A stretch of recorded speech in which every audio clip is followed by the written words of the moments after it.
So I'm sitting at a development meeting at our church recently, and the topic of discussion was how do we reach more people in our community and how do we grow this congregation?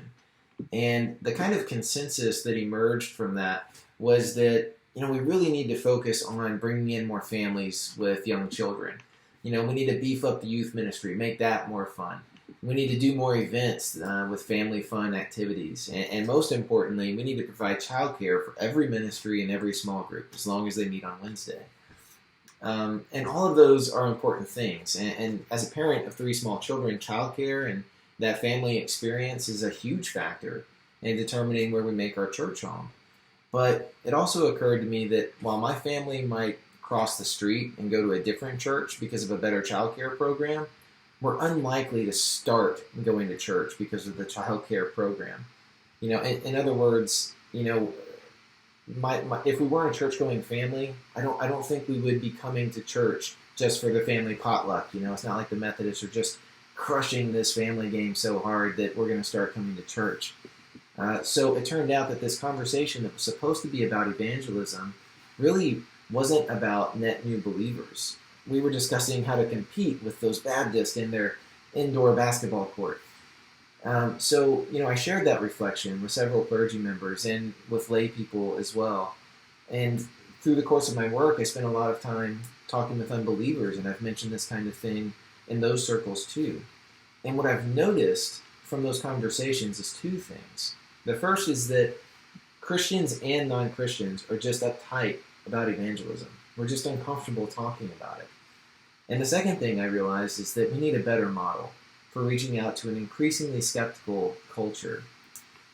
We need a model that helps us invite those questions that people have, explore the answers together, and to build relationships with them that are meaningful and long-lasting. So I want to suggest an easy and memorable method that's going to help us take our training in apologetics and use it as a more effective tool for evangelism. I'm going to refer to this as the 1-2-3 model, and I hope you find it really simple. First is one person, two principles, and three barriers. 1, 2, 3. By mastering these three steps that we're going to talk about, Christians will be emboldened and more effective ambassadors for Christ. So the first step in the method is to recognize the value of the one. Moreover, in Luke chapter 15, Jesus tells three parables back to back: the lost sheep, the lost coin, and the lost son. So notice something about these three parables that they all have in common. In each parable, one thing of great value has gone missing. You see, lost people matter to God, and therefore they should matter to us. Lost means missing and valuable. So in each parable, something valuable to God has gone missing. And in each parable, that lost thing is sought after intentionally. And then in each parable, when that lost thing is found, there's great celebration and rejoicing. This is the only time in the Gospels where Jesus tells three consecutive stories to make one point. And Jesus' point is that he values the lost. This is God's heart for the lost. So as we move through the rest of our time together, I want to invite you to think about who is your one.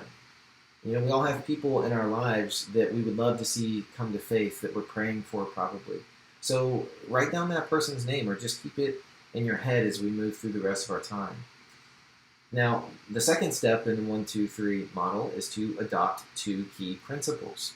The first principle is that everybody's spiritual journey is a process. We don't have to hit a home run in every single at-bat, just the way that we don't have to get to the cross in every single conversation.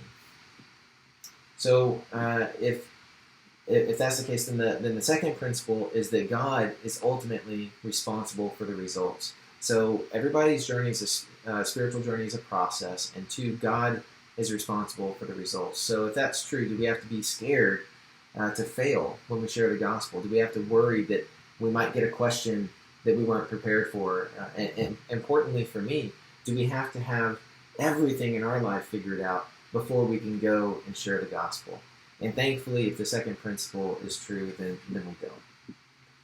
Now, the third and final step in the 1-2-3 model is to recognize the three barriers to faith and to have a strategy for each one. Now, the traditional model of evangelism looks kind of like this. It says that people are on a line and they're at the edge of a chasm, and God is on the other side of the chasm. People have questions about God and about the chasm, and eventually they see that Jesus on the cross fills the void and builds a bridge back to the Father. They make the decision to follow Christ, and they begin the relationship with God. Now, there's nothing wrong with that model. People still meet Jesus this way.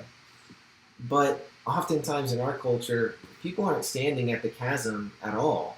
They're way further back. They're not ready for the discussion about the cross. And even more than that, they're not even standing on the line.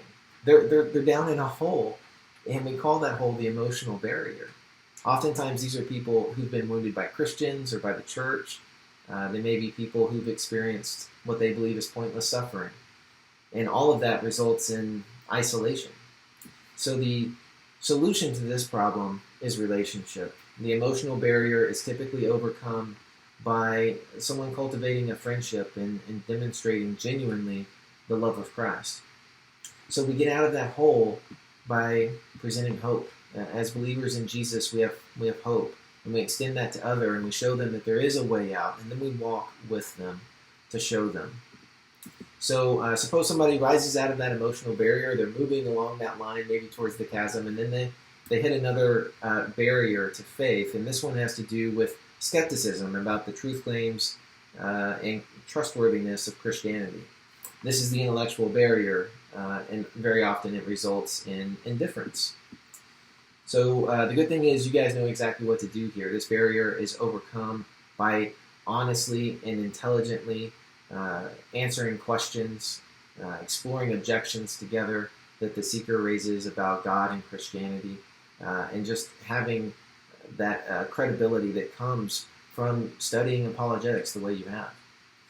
Now, the emotional barrier, I should say, often gets masked by the intellectual barrier. So sometimes you have to find out who you're talking to, and if they present with the intellectual barrier, as you know, very often that is covering up something more significant that is an emotional barrier. Now finally, the last is the natural or the volitional barrier.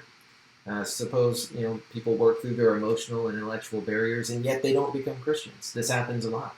This happened for a time to Nabil Qureshi.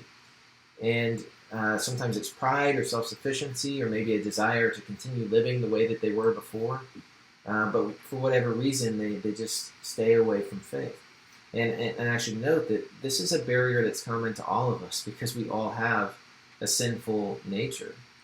And the response here is to cover that person in prayer. It's the role of the Holy Spirit to change a person's heart. And so here we rely on God because of the second principle. God is responsible for the results. So to summarize, we begin with valuing the one. We base our approach on two principles, and we have a strategy to address the three barriers to faith. Now, as you think about those three steps, I want to suggest that we all do something in response. The first thing would be to think about who's your one. Right? Who's that person that you're praying for that you hope comes to faith? And secondly, ask yourself, do you know where they are in their spiritual journey? And if you don't, find out. Spend some time with them. But when you get time with them, let's be intentional. Ask those questions, listening for where they might be on their spiritual journey. And then finally, discover their barriers. Maybe you already know what they are, and that would be great. Let this model guide you in a more strategic approach the next time that you're with them. But if you don't know what those barriers are for them, spend some time and find that out. So that's my encouragement to you. And then, of course, in each step of the 1, 2, 3 model, invite those questions, explore the answers together, and build relationships.